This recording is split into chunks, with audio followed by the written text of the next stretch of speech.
इस सभागार में उपस्थित सभी शिक्षकगण, छात्र छात्राएं, आपका बहुत बहुत स्वागत है, अभिवादन है। सुबह से आप लोग बैठे हैं यहाँ पर और बहुत धैर्यपूर्वक सभी विचारों को आप सुन रहे हैं जो आपके बीच में इन 2 दिनों में एक कैप्सूल की तरह आपको खिला दी जा रही है, जो 20 दिन में शायद स्प्रेड आउट होना चाहिए था, लेकिन सेमिनार्स इसी तरीके से होते हैं। इस विश्वविद्यालय के कुलपति महोदय, कुल सचिव महोदय, आपका मैं बहुत धन्यवाद देती हूँ कि मुझे यहाँ बुलाया गया। इसके अतिरिक्त राजनीति शास्त्र विभाग की डॉक्टर दीक्षा उपाध्याय, सूर्य प्रकाश अग्रहरी जी, त्रिशिका जी जो पीछे बैठी हुई है, आपका बहुत धन्यवाद। आपने मुझे मौका दिया कि मैं यहाँ पर आकर अपने विचारों को साझा कर सकूं। पेन ड्राइव लग सकेगी क्या? कोई बात नहीं। मैंने पेन ड्राइव इसलिए कही थी कि थोड़ा इंटरेस्टिंग हो जाता है, बिकॉज़ इस समय तक आते आते थोड़ा सब लोग थक चुके हैं और ऐसे में जब पीपीटी चलता है तो हम अटेंटिव हो जाते हैं and we start looking at the screen. That is why, otherwise no problem, कोई दिक्कत नहीं है। तो हम लोग यहाँ पर जो बात करने बैठे हैं, सेमिनार का आपका जो विषय है, उस पर अभी मेरे साथी प्रोफेसर अजीत कुमार राय ने बहुत डिटेल में, विस्तार में आपको उसका जो प्रैक्टिकल एस्पेक्ट है वो बताया कि भारतीय विदेश नीति किस प्रकार की है और कैसे हम आत्मनिर्भरता की ओर जा रहे हैं। उन्होंने आत्मनिर्भरता का अर्थ क्या है वहाँ से बताते हुए और भारत की जो नॉन अलाइनमेंट की पॉलिसी है, जो गुट निरपेक्षता की नीति है, उसका जिक्र करते हुए और आज उसको लेकर आए कि कैसे इसको आज हम स्ट्रैटेजिक साइलेंस के रूप में देख रहे हैं, न कि हम इसको तटस्थता कह रहे हैं, बल्कि वी आर सेइंग दैट आज जब भारत ईरान इजराइल युद्ध में नहीं बोल रहा है तो that is more like strategic silence. वो भी हमारे लिए एक हथियार की तरह है। साथ ही हमारे साथ में प्रोफेसर विनोद कुमार सिंह है जो अभी अपने विचार प्रस्तुत करेंगे। मैं आप दोनों अपने सहयोगियों का बहुत बहुत अभिवादन करते हुए अपनी बात को यहाँ पर रखना चाहूँगी। क्योंकि प्रैक्टिकल एस्पेक्ट आपके सामने आ चुका है, इसलिए अब मैं जो बताऊंगी वो थोड़ा थ्योरी से जोड़कर बताना चाहूँगी। क्योंकि जब हम आत्मनिर्भर भारत की बात करते हैं तो चाहे वो विदेश नीति के स्तर पे हो, चाहे वो स्टेट क्राफ्ट आंतरिक नीति के स्तर पर हो, दोनों स्थानों पर हमें आत्मनिर्भरता की आवश्यकता है। और ये आत्मनिर्भरता केवल मटेरियल नहीं है बल्कि थ्योरेटिकल भी है। आप जानते हैं कि जब हम विचारों की बात करते हैं तो प्रायः हम पश्चिम की ओर देखते हैं। बहुत लंबे समय तक हमने स्टेट को पढ़ने के लिए प्लेटो का इस्तेमाल किया, प्लेटो को पढ़ा, एरिस्टोटल को पढ़ा, लेकिन हमने मनु को नहीं पढ़ा। मुझे लगता है कि 20 वर्ष पूर्व मनु को उनका वो स्थान दिलाया गया मनुस्मृति के माध्यम से, जहाँ ये देखा हमने कि जिस वर्ण व्यवस्था की बात की जाती है उसको कैसे सही तरीके से डिफाइन किया जाना चाहिए और कहाँ प्लेटो और मनु के बीच में कुछ समानताएं आती हैं, कहाँ दोनों ने कार्य के आधार पर वर्णों की बात की या कहें कि कार्य के आधार पर कुछ वर्गों की बात की। उसके बाद समय आता है कौटिल्य का। कौटिल्य जिनका अर्थशास्त्र एक लंबे समय तक छुपा रहा, उसकी कोई चर्चा ही नहीं हुई। 3rd सेंचुरी BC से लेकर 2nd AD तक के बीच का समय कौटिल्य को दिया जाता है। कोई कहता है 3rd सेंचुरी BC में कौटिल्य आए और उन्होंने अपना अर्थशास्त्र लिखा जो एक परंपरा के रूप में, लेकिन कौटिल्य का अर्थशास्त्र उनके शिष्यों के द्वारा उसको कंपाइल किया गया। कोई उनको 2nd AD तक ले जाता है, यानी 500 साल है जिसमें कहीं पे कौटिल्य आते हैं। हम ये मान लेते हैं कि वो 3rd सेंचुरी BC में आए क्योंकि वो ज़्यादा बुद्ध और महावीर के नज़दीक थे और एक रिएक्शन के तौर पर अगर अर्थशास्त्र को पढ़ा जाए तो वो एक रिएक्शन के तौर पर भी दिखाई देता है, क्योंकि बहुत यथार्थवादी है जो मना करता है कि कोई भी गृहस्थ अपने घर परिवार को छोड़कर संन्यास नहीं ले सकता। बुद्ध भिक्षु बनने की बात कहते थे और बुद्ध आए थे क्योंकि जो कर्मकांड जिस तरीके से हमारे समाज में इनग्रेन हो गया था, उसको तोड़ने के लिए लोग उससे परेशान थे, पीड़ित थे, और उन्होंने जब बुद्ध को देखा तो वो बुद्ध के पीछे चल पड़े। बुद्ध के पीछे चल पड़े तो घर गृहस्थी का क्या होगा, खेती का क्या होगा, माइनिंग का क्या होगा। तो इसलिए अर्थशास्त्र में हम देखते हैं कि कौटिल्य इस तरीके की चीज़ों को प्रोहिबिट करते हैं और वे एक ऐसी व्यवस्था की बात करते हैं जहाँ पर समृद्धि भी हो और सिक्योरिटी भी हो। तो कौटिल्य का अर्थशास्त्र जो अगर देखें तो 3rd 4th एडी तक आते आते लुप्त हो गया, उसके बारे में बात करनी बंद कर दी गई, शायद इसलिए कि उसने बहुत कठोर बातें अपनी अर्थशास्त्र में कही थी। एंड अर्थशास्त्र ऐसा नहीं है कि केवल चंद्रगुप्त मौर्य के लिए लिखा गया था, ये एक ऐसा कंपेंडियम है जिसको कोई भी राजा फॉलो कर सकता है और उसको पढ़ के वो स्टेट को चला सकता है। तो अगर ऑलमोस्ट 2000 ईयर्स तक कौटिल्य का अर्थशास्त्र हमारे सामने नहीं आया, लेकिन अचानक से it resurfaces in 1905। Why does it resurface in 1905? क्यों? अगर आप राजनीति शास्त्र के छात्र हैं तो आपको याद होगा कि 1905 में बंगाल का विभाजन और उसके बाद स्वदेशी आंदोलन आरंभ हुआ था, और उस स्वदेशी आंदोलन में राष्ट्रीय शिक्षा, स्वदेशी, बहिष्कार, स्वराज की बात कही गई और ये कहा गया कि हम अपना शासन खुद कर सकते हैं। अंग्रेज जो हमें लंबे समय तक बता रहे थे कि भारतीय अपने देश का शासन करने के लिए उपयुक्त नहीं है, उन्होंने ये कहना आरंभ किया था और उसी समय ये रिसर्फेस हुआ। यानी आत्मनिर्भर भारत की ओर एक कदम हमने तभी बढ़ाया जब हम कॉलोनाइज्ड थे, जब हम अंग्रेजी शासन के अधीन थे।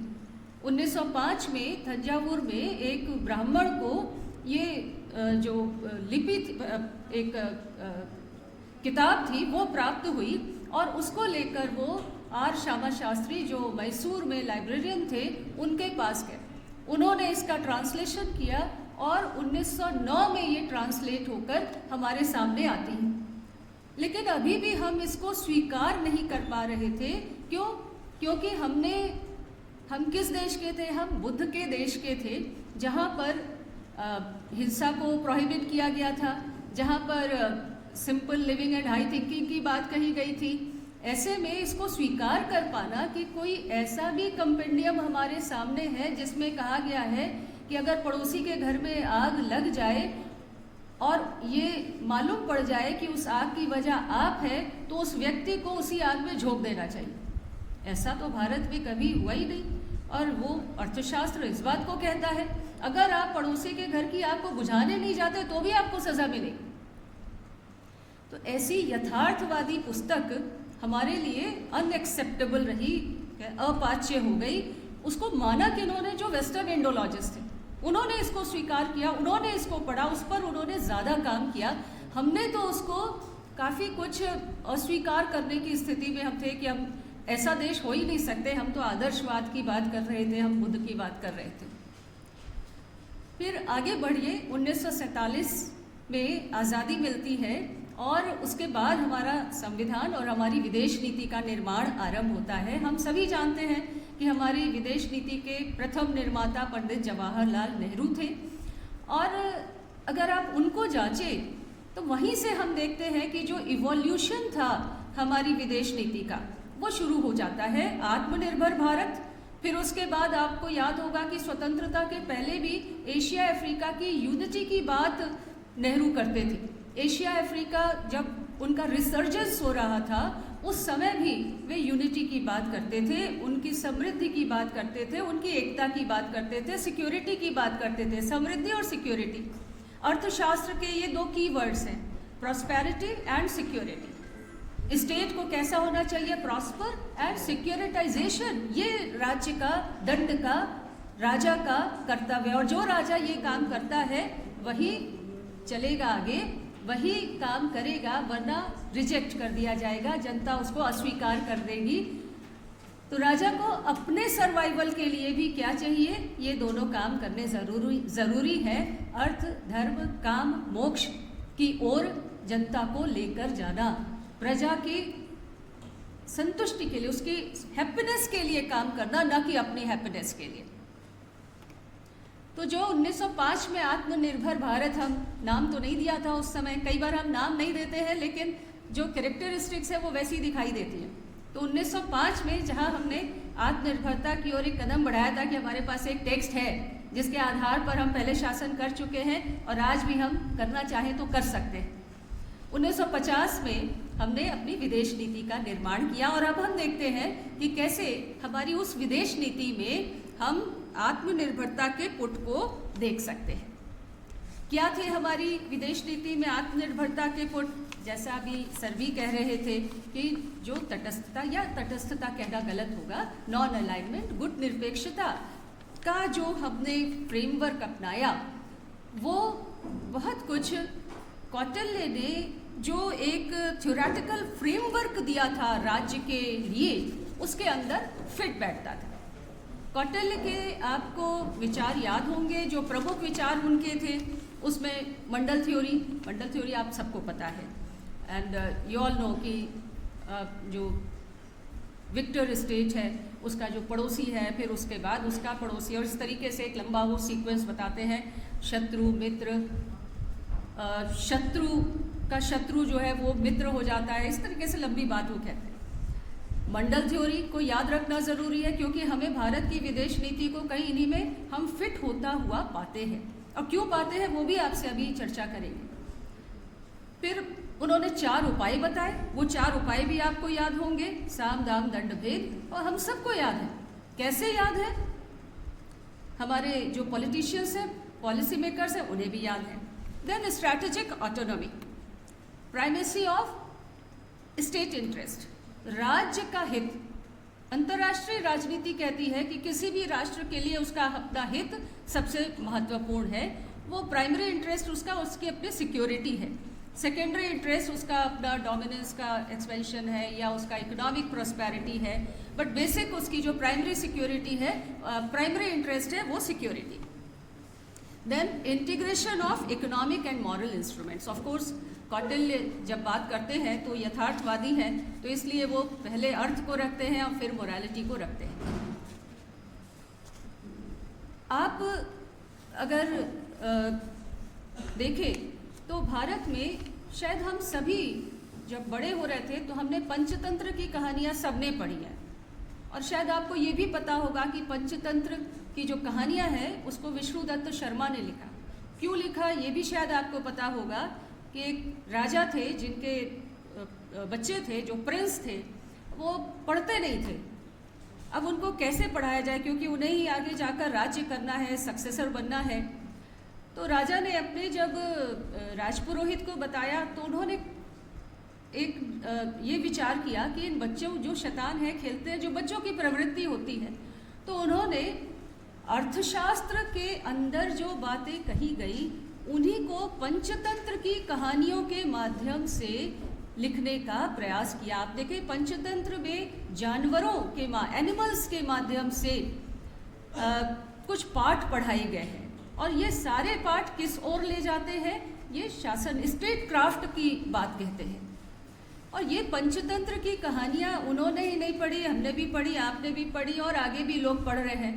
और उससे क्या हो रहा है कि हमारे अंदर भी अर्थशास्त्र को पढ़े बिना, जाने बिना भी बहुत सारी बातें हम जान जाते हैं, और उसके अनुसार हम काम भी करने लगते हैं। साम दाम दंड भेद हम उसी के अनुसार करने लगते हैं, यानी हमारे अंदर एक हैबिट, एक आदत बन जा रही है। इसी शब्द को इन्हीं ये जो चला आ रहा है अर्थशास्त्र की परंपरा, उसको लॉन्गेड्यूरी और हैबिटस का नाम दिया। ये दोनों फ्रेंच शब्द हैं। लॉन्गेड्यूरी कहती है कि अचानक से कोई पॉलिटिकल चेंज लाकर काम नहीं किया जा सकता, बल्कि लंबे समय तक धीरे धीरे इवोल्यूशन होना, चेंज आना। किस तरह से? कल्चरली। तो लॉन्गेड्यूरी आप देखिए कि अनेक वर्षों से हम कौटिल्य की परंपरा का पालन कर रहे हैं। और क्यों कर रहे हैं? बिकॉज वो हमारे अंदर इनग्रेन्ड हो गया है, वो हमारे आदत बन गया है। क्यों? क्योंकि हमने किसी ना किसी तरीके से उसको पढ़ा और सबकॉन्शियसली वो हमारे अंदर आ गया, और हमारे अंदर ही नहीं बल्कि हमारे फॉरेन पॉलिसी मेकर्स के अंदर भी। नेहरू ने तो अर्थशास्त्र को पढ़ा ही, लेकिन उसके अलावा भी हम देखते हैं कि हमारे जो पॉलिसी मेकर्स हैं, स्ट्रैटेजिस्ट हैं, उनमें भी कौटिल्य का अर्थशास्त्र का ज्ञान आ जाता है। अगर भारत के इतिहास को देखें, ट्रैजेक्टरी पर नज़र डालें भारत की जो फॉरेन पॉलिसी है, तो मुख्य नाम हम लें तो नेहरू, इंदिरा गांधी, फिर उसके बाद राजीव गांधी, फिर पोस्ट कोल्ड वॉर इरा में हम चले जाते हैं जहां पर नरसिम्हा राव, जिन्हें कहा जाता है कि he was truly a Kautilyan prime minister. इसके अलावा Manmohan Singh and of course हमारे नरेंद्र मोदी जी। तो इनके अंदर कौन सी ऐसी चीज़ थी जिसको हम कौटिल्यन कह सकते हैं, और कहाँ हम देख पाते हैं कि उनमें कौटिल्य मौजूद है, और कहाँ हम देख पाते हैं कि जब कौटिल्य निराश हो जाता कि ये पॉलिसी अर्थशास्त्र के अनुरूप नहीं है। पंडित नेहरू की नॉन अलाइनमेंट की पॉलिसी, जिसको बार बार कहा जाता है कि एक मॉरल आइडियलिज्म है, लेकिन अभी हम लोग बात कर रहे हैं कि ऐसा नहीं है, मॉरल आइडियलिज्म ही नहीं है, बल्कि नॉन अलाइनमेंट हमने चुनी थी अपने इंटरेस्ट के लिए। आप सब पॉलिटिकल साइंस पढ़ रहे हैं एंड आपने पढ़ा होगा कि गुट निरपेक्षता को जब अपनाया गया तो उसकी ज़रूरत थी। अगर हम उसको नहीं अपनाते तो हमारे लिए बहुत सारे चैलेंजेस उत्पन्न हो सकते थे। बाइपोलर वर्ल्ड था, हमें एक तरफ जाना पड़ता, हमें अपने निर्णय लेने का अधिकार नहीं मिलता, जिसके लिए हम 100 वर्षों की लड़ाई लड़कर आए थे। हम अपनी स्वतंत्र विदेश नीति नहीं बना सकते थे, हमें आर्थिक सहायता की आवश्यकता थी, सभी जगह से आवश्यकता थी, रूस से भी चाहिए था, अमेरिका से भी चाहिए था तकनीकी और आर्थिक सहायता। अगर एक गुट में शामिल होते हमें नहीं मिल पाता, हमें दोनों गुटों से ये सहायता चाहिए थी। इसके अतिरिक्त भारत शांति चाहता था। शांति किस लिए? भाई मैं अपने स्टूडेंट से भी कहती हूँ कि जब आप पढ़ाई करने बैठते हैं, इम्तिहान के लिए पढ़ना है, तब उस समय क्या चाहिए होता है? शांति चाहिए होती है। अगर घर में शोरगुल मच रहा है, बच्चे दौड़ रहे हैं, सब लोग चिल्ला रहे हैं, आपकी पढ़ाई नहीं होगी। और आप कहेंगे जब 100 में 60 नंबर आता है तो आप कहते हैं कि इतना शोर था, कैसे पढ़ते। तो आपको 80-90 नंबर लाने के लिए क्या करना है? शांति चाहिए। शांति होगी, आप अपना काम, कोई भी काम, आप पढ़ाई नहीं, कोई भी काम आप एफिशिएंटली कर पाएंगे। तो इंडिया को भी पीस चाहिए थी। तो अगर भारत ने पीस की आइडियोलॉजी को अपनाया, अगर उसने नॉन अलाइनमेंट को अपनाया, नेहरू ने अपनाया, तो उसके पीछे कारण थे। और वो कारण कहाँ ले जाते हैं हमको, कहाँ दिखाते हैं? सेल्फ इंटरेस्ट की ओर दिखाते हैं। हमारा अपने देश का क्या इंटरेस्ट था? कौटिल्य भी तो यही कहता है, वो भी तो यही कहता है कि हमें जो जिस तरीके से हम अपने इंटरेस्ट को सर्व कर सके, हमें वैसी पॉलिसी अपनानी चाहिए। वो 6 फोल्ड पॉलिसी इसीलिए देता है, जब जिसकी ज़रूरत है उसको हम अपनाएं। जहाँ ज़रूरत है कि हम संधि करें, जहाँ ज़रूरत है हम विग्रह करें, जहाँ ज़रूरत है यान, आसन, संश्रय, और छठा द्वैध भाव, डुअलिटी। तो इन सभी को वो देता है। और आप देखें कि हमारे जो प्रधानमंत्री रहे हैं, फॉरेन पॉलिसी मेकर्स रहे हैं, उन्होंने समय समय पर ज़रूरत के मुताबिक अपनाए। अगर आज अभी हम देखें तो शायद हम आसन की मुद्रा में हैं, जहाँ हम बोल नहीं रहे हैं। क्यों? क्योंकि न बोलने में हमारा हित है। हमें तेल चाहिए, हमें दोनों से सहायता चाहिए, हमें रूस से भी चाहिए, हमें अमेरिका से भी चाहिए, हमें ईरान से भी नहीं लड़ाई लड़ी। इजराइल तो हमारा मित्र था, हम तो अभी होकर आए थे वहाँ पर, उसके अगले दिन उसने युद्ध छेड़ा था, वो भी हमारा भाई है, उससे भी हमें स्ट्रैटेजिक मदद मिल रही है। तो इसलिए बेस्ट क्या है कि हम स्ट्रैटेजिक साइलेंस को बनाए रखें। तो आसन को हमने अपना रखा है। तो नेहरू ने जो थर्ड वर्ल्ड कंट्रीज़ का एक ब्लॉक बनाया, जिसको हम मंडल का नाम दे सकते हैं। एक तरफ सोवियत संघ और दूसरी तरफ अमेरिका और तीसरा ये मंडल। फिर उसके बाद मैं बहुत जल्दी कोशिश कर रही हूँ कि आप बोर ना होने पाए और समय मैं ना लूँ ज़्यादा, लेकिन फिर भी आई विल ट्राई कि मैं थोड़ा जल्दी अपनी बात कह सकूँ, चूँकि समय बड़ा लंबा है ना। 1950 से चल रहा है। तो नेहरू ने कई जगह पर हम देखते हैं कि कौटिल्यन पॉलिसी को अपनाया। और अगर आप नेहरू की पुस्तकों को पढ़ें, डिस्कवरी ऑफ इंडिया को पढ़ें अगर, तो वहाँ वो अर्थशास्त्र का जिक्र करते हैं यानी अर्थशास्त्र उन्होंने पढ़ा, उनको कौटिल्य की जानकारी थी, कौटिल्य के स्टेट क्राफ्ट की, उसकी मंडल थ्योरी की, उसकी फॉरेन पॉलिसी का उनको पर्याप्त ज्ञान था और उसका उन्होंने उपयोग भी किया। लेकिन कई ऐसी जगह हैं जहाँ पर वो चूक भी जाते हैं, जैसे अपने पड़ोसी देशों के साथ। पड़ोसी देशों के साथ अगर हम देखें तो एक लंबे समय तक भारत ने पेट्रोनाइजिंग रुख अपनाया, यानी हम उन्हें अपने से छोटा मानते थे। और नेहरू तो एक आइडियल दुनिया को लेकर आए थे जहाँ पर वो भारत को विश्व नेता के रूप में देखते थे। आज हम विश्व गुरु देखते हैं, लेकिन उस समय हम विश्व के नेता के रूप में अपने आप को देखते थे। जहां हम अमेरिका को भी ज्ञान दे सकते हैं ऐसा माना जा रहा था। चीन को तो हम देख ही रहे थे कि वो हमारा छोटा भाई है, क्योंकि वो हमारे बाद देश बना है और इसलिए चीन हमारा छोटा भाई है। और उसकी हमने बहुत सारी बातों को आंख बंद करके स्वीकार कर लिया। पंचशील के सिद्धांतों को हमने अपनाया, क्यों? क्योंकि कौटिल्य क्या कहता है कि जो मजबूत और इंटेलिजेंट अगर आपका कोई पड़ोसी है, आपका शत्रु है, आपका कॉम्पिटिटर है, तो उसके साथ कोशिश क्या करनी चाहिए? युद्ध नहीं, बल्कि उससे संधि करके, उससे बातचीत करके आपको उसके साथ रिश्ते बनाने चाहिए। यहाँ हमने पंचशील के सिद्धांतों को अपनाया, क्योंकि चाइना एक पावरफुल कंट्री के रूप में इमर्ज कर रहा था। हमने हिंदी चीनी भाई भाई के नारे लगाए। वो अलग बात है कि चीन ने हमारी इस पंचशील के सिद्धांतों को धता बता दी और नेहरू का जो विचार था वो थोड़ा यहाँ पर पराजित हो गया। और उसकी वजह नेहरू है, कौटिल्य नहीं। क्योंकि कौटिल्य कहते हैं कि आप कोई भी देश एक तरफ जहाँ दूसरे देश के साथ संधि करता है, जहाँ उसके साथ शांति की नीति को अपनाता है, तो वह शांति की नीति ताकत के साथ, स्ट्रेंथ के साथ, पावर के साथ, मिलिट्री पावर के साथ वो मजबूत की जानी चाहिए। यानी हम शांति की बात इस तरीके से नहीं कर सकते कि हम कमज़ोर बने रहें। हम मजबूत होकर शांति की बात करें, तभी वो शांति सफल होगी, तभी सामने वाला चुप होगा। बच्चा क्लास में कैसे चुप होता है?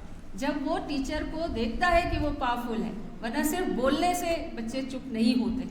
जब तक उसे ये ना लगे कि टीचर ज़्यादा शोर करने पर दंड दे सकती है, तब तक वो नहीं चुप होगा। हमारे पास ताकत होनी चाहिए, तब हम शांति की बात करें तो वो शांति हमारी स्थायी होगी, वास्तविक होगी।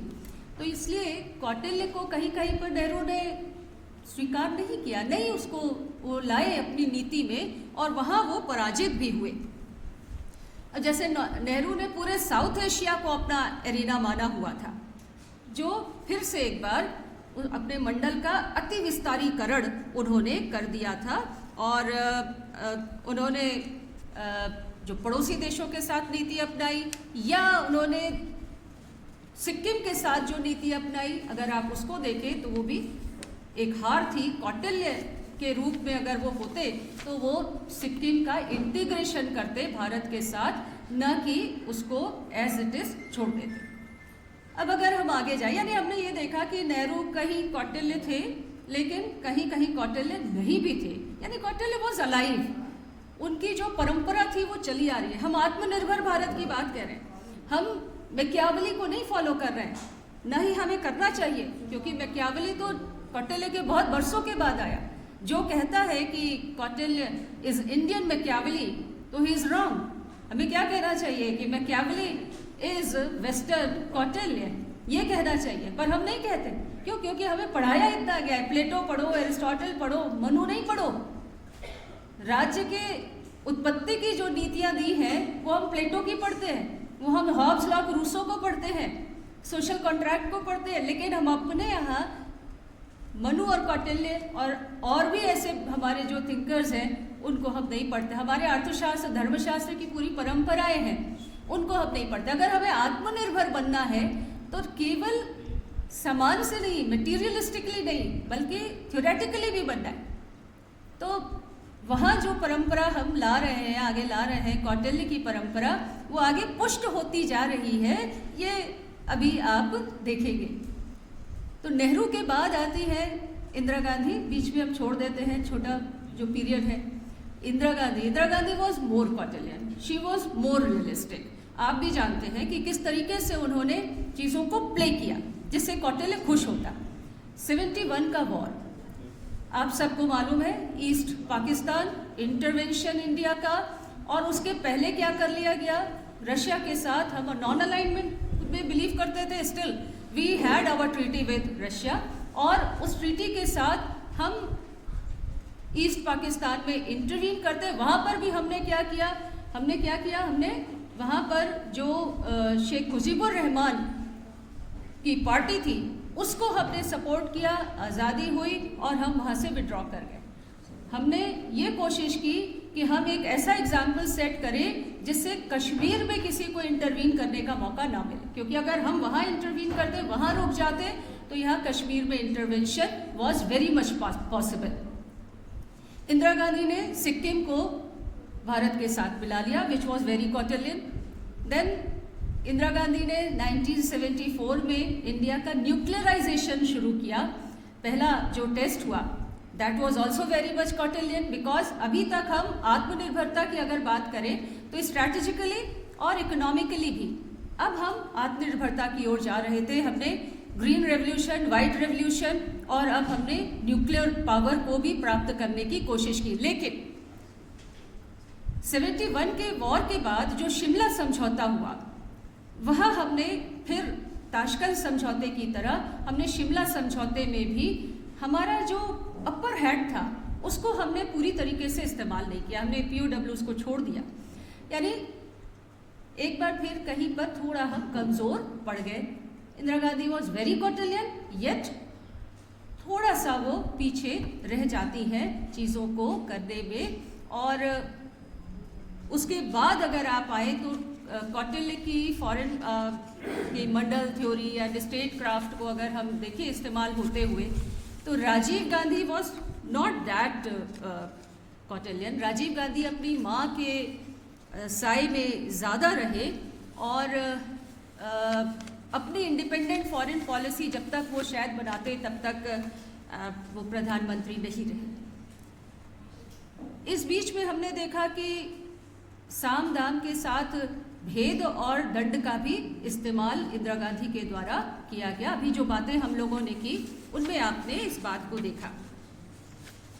पड़ोसी देशों के प्रति इस समय जो अप्रोच अपनाया गया that was family approach, patronising जो पॉलिसी थी उसको हमने छोड़ा। लेकिन उसके साथ ही साथ हमने साउथ एशिया को जो हम अपना एरिना मानते थे वो हमने छोड़ा। हमने अपने मंडल को छोटा किया, हमने इंडियन सब कॉन्टिनेंट की बात शुरू की, भारतीय उपमहाद्वीप की बात कहनी शुरू कर दी। तो इस तरीके से हम ज़्यादा रियलिस्टिक बन गए। चारों उपायों को भी जो कौटिल्य के थे उनका हमने इस्तेमाल किया भारत की शक्ति को बढ़ाने के लिए। अब आगे पोस्ट कोल्ड वॉर एरा में आइए तो हम ज़्यादा कौटिल्यन प्राइम मिनिस्टर्स को देखते हैं। Like I find that PV Narasimha Rao, बहुत सारे एनालिस्ट उनको टर्म करते हैं द मोस्ट या ओनली कौटिल्यन प्राइम मिनिस्टर।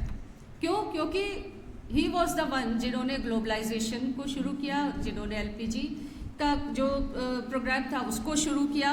तो उन्होंने wealth as foundation of power, इस विचार को उन्होंने भारतीय आंतरिक नीति, डोमेस्टिक एंड फॉरेन दोनों जगह पर भारत की जो पॉलिसीज थी उसमें इसको शामिल किया।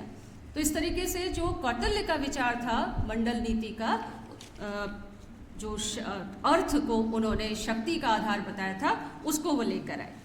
अटल बिहारी वाजपेयी की ओर बढ़े तो एक बार हम फिर देखते हैं कि इन्होंने न्यूक्लियर पॉलिसी को आगे बढ़ाया 1998 में, यू नो दैट। और साथ ही साथ उन्होंने डुअल अप्रोच अपनाया।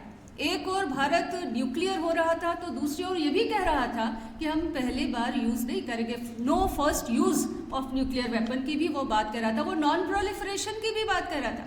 यानी हमने डुअल अप्रोच को अपनाया, द्वैधवाद को अपनाया। विश्व को हमने संतुष्ट करने की भी कोशिश की कि हम इसका इस्तेमाल करने नहीं जा रहे हैं।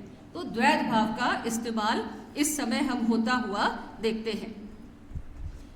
डिप्लोमेसी का भी उन्होंने इस दौरान इस्तेमाल करा। भारत की जो स्ट्रेंथ थी उसको इस्टेब्लिश करने के लिए आपको खूब अच्छी तरह से याद होगा कि किस तरीके से पड़ोसी देशों के साथ संबंधों को बेहतर बनाने के लिए बस यात्राएं की गई, ढाका हो या लाहौर हो, बस यात्राएं की गई उस समय।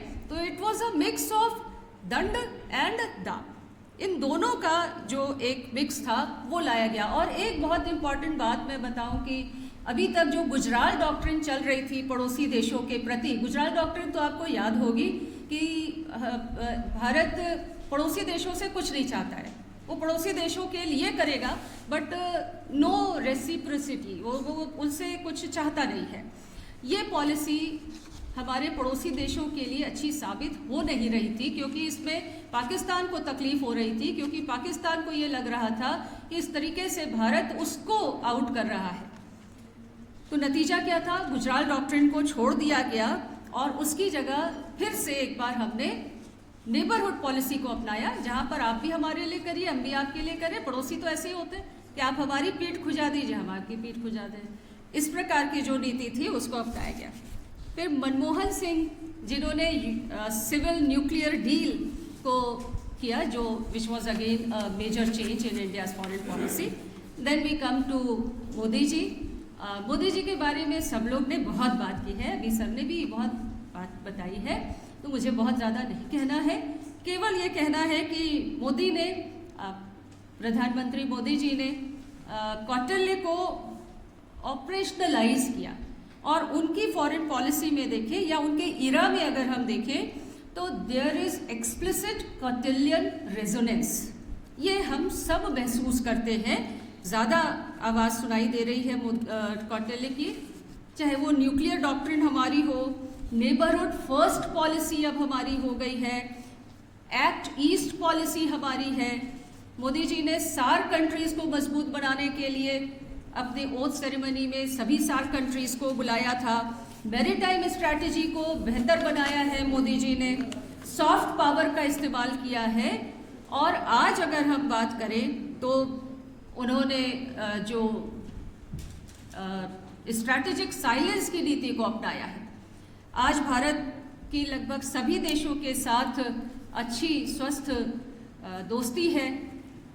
कहीं कहीं कुछ कमी भी है जिसकी आलोचना भी की जाती है और कहा जाता है कि इतनी यात्राओं के बाद भी हमारे ऊपर टैरिफ्स लगाए गए ट्रंप के द्वारा, जबकि मोदी जी ने ट्रंप का जो राष्ट्रपति का चुनाव था उसमें कैंपेनिंग की और उनको जिताने के लिए इंडियन डायस्पोरा जो यूएस में है उसका इस्तेमाल भी किया। उसके बावजूद ट्रंप के लिए तो कुछ कहा ही नहीं जा सकता, you all know about him.